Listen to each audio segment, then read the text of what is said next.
Protests spread to China's major cities over severe COVID restrictions. Some protesters call for President Xi Jinping to step down. Queues of people fleeing longer than a kilometre. Many are deciding to leave Kherson after Russia steps up its attacks on the liberated Ukrainian city. Protests against the government's severe COVID restrictions spread to major cities across China over the weekend, reaching Beijing as well as here in Shanghai. Thousands of protesters took to the city's streets, an extremely rare sight in a country whose government hardly ever tolerates criticism. Hundreds shouted, "President Xi Jinping, step down."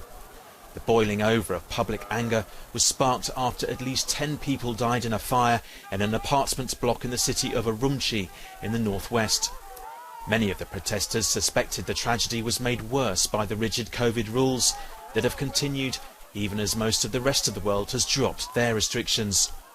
Meanwhile, videos on social media that managed to evade China's censors suggested that protesters clashed with police in Nanjing in the east, Guangzhou in the south, Beijing and at least 5 other cities.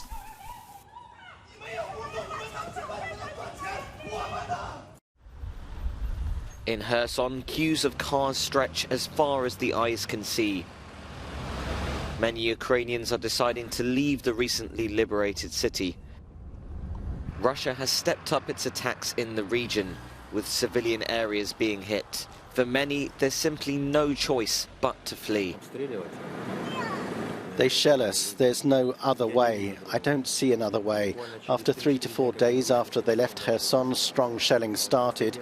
A lot of people were killed and injured. They're shooting at the city centre, houses, everything. Electricity has now been restored to Kherson, according to a senior presidential aide. Nonetheless, Russian pressure on the city remains. According to the US Institute for the Study of War, Russia is digging in further east of Kherson, putting them easily within artillery range of the city.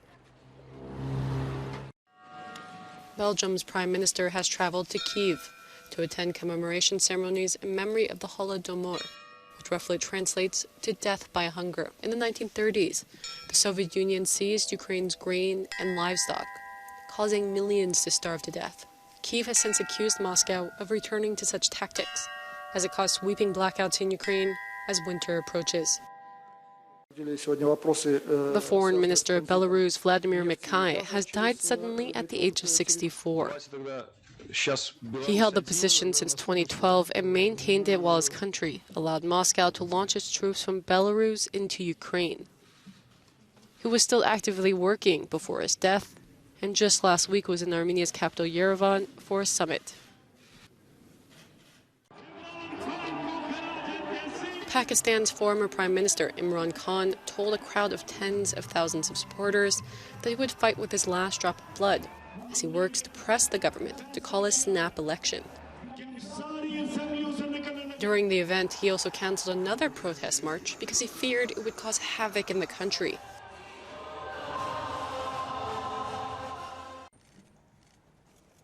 Hungary's teachers' unions have filed a petition to the Ministry of the Interior, demanding the government urgently reforms the education system and raises teachers' salaries.